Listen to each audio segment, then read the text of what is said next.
How are you doing? My name is Alexander Higgins. I'm the author of The American Test, United States Constitution, Gold Standard of the American Social Sciences. I designed this as a course and set of standardized exams for local, state, and federal government agencies. It's also for everyday Americans like you and I. That way we can all use the Constitution to our advantage.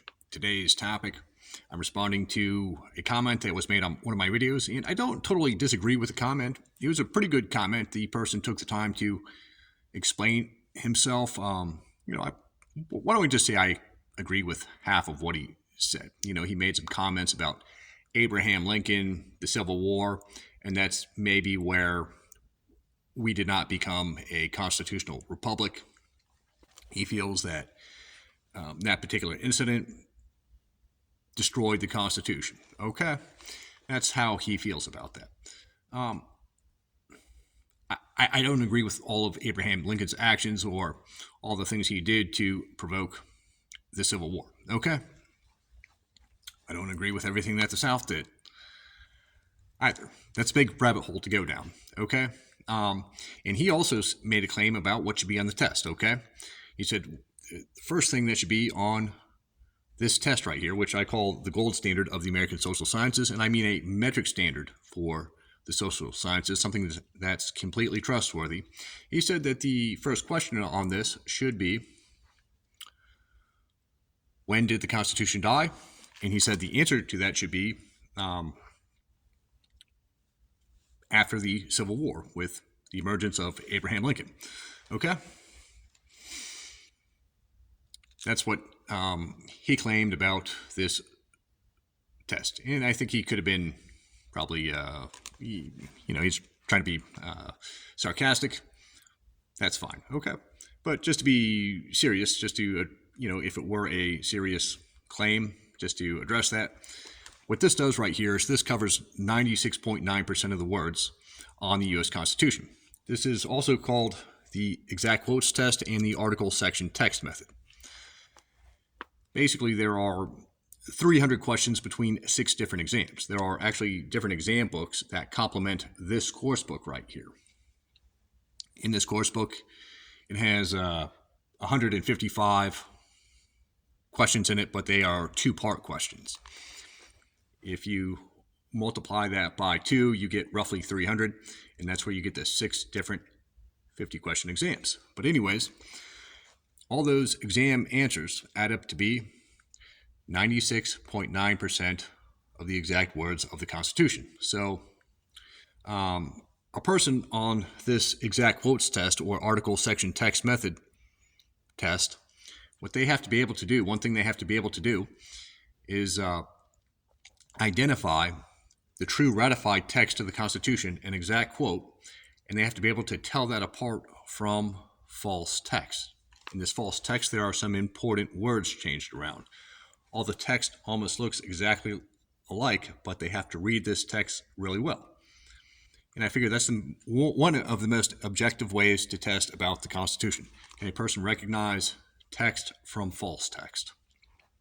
And all those things add up to be 97% of the Constitution.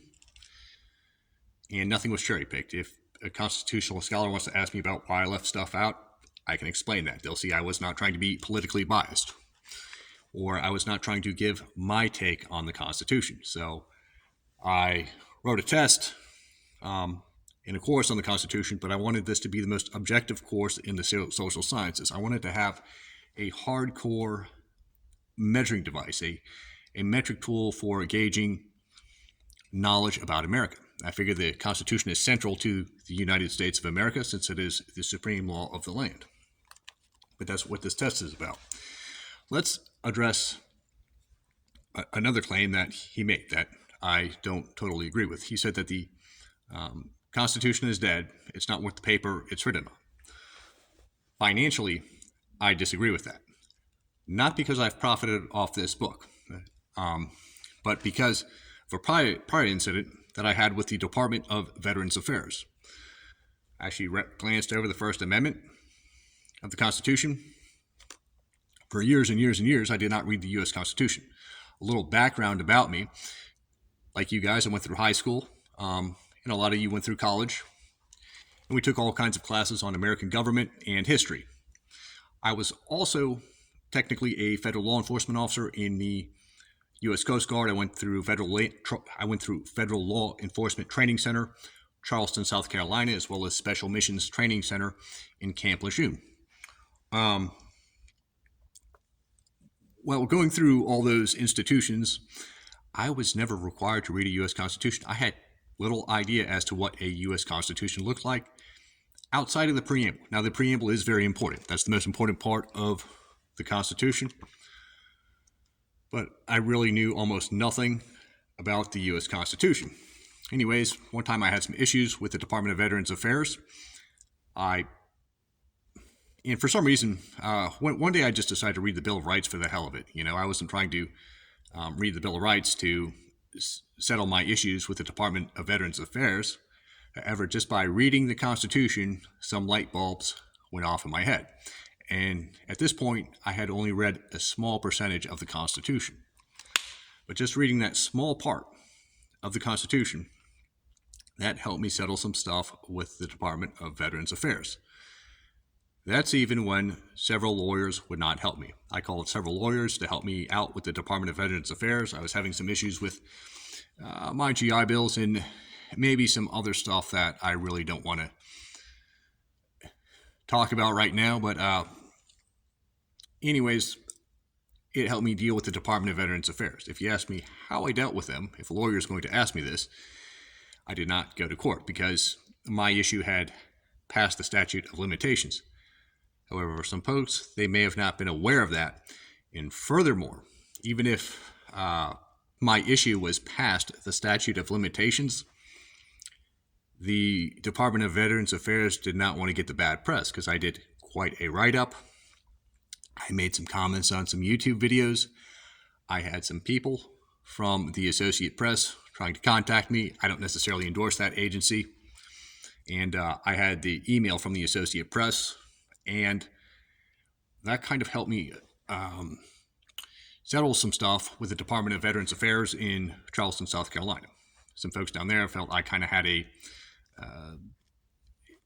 constitutional right to be angry, and let's just say that the Constitution, knowing about the Constitution, was financially worth something to me. That actually helped me fund this book right here. And so I'm addressing this person's comments. Now, I do realize that some people can deal with some corrupt judges, and some bad stuff can happen with government, where governments just ignore the Constitution, they laugh about it. You go to a courtroom in one of these strange cities, and the judges just make up the laws as they go along. Whatever suits their financial interests is what they do. I understand that type of stuff. Reading the Constitution isn't going to make all the bad guys go away by any means. However, if lots and lots of people in the country learn about the Constitution just by reading it, the Constitution comes more and more to life, okay? And I figured if I could just figure out one thing about the Constitution, and it helped me in one instance, if millions and millions of people learn about the U.S. Constitution, now obviously that's the dream. I have a financial interest in the Constitution. I want to contract with the government. I could be corrupt in this whole mess. You're welcome to call me out with that.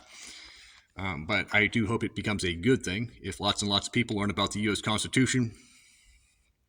If this is a standardized test for the military, government agencies, police offices, tax offices, and whatnot, well, a lot of people start reading the Constitution, it's going to be more difficult to violate the Constitution. And when I'm talking about reading the Constitution, I'm talking about people reading the Constitution really, really well. That's what this does. And once again, the questions in here are not my take on the Constitution. They're not my opinion on the Constitution.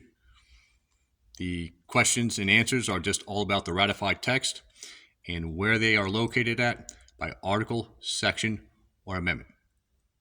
It's meant to be the most objective test in the American social sciences. Now, I do appreciate this person making a comment on my video, and, like I said, I agree with half of what he said, and I can kind of see where he's coming from. So I don't think his perspective is is totally bad. I believe he's studied American history to some degree, so hats off to him. My name's Alexander Higgins. Please recommend the American Test, the United States Constitution, to government institutions and people who want to learn about the document. Okay, thank you.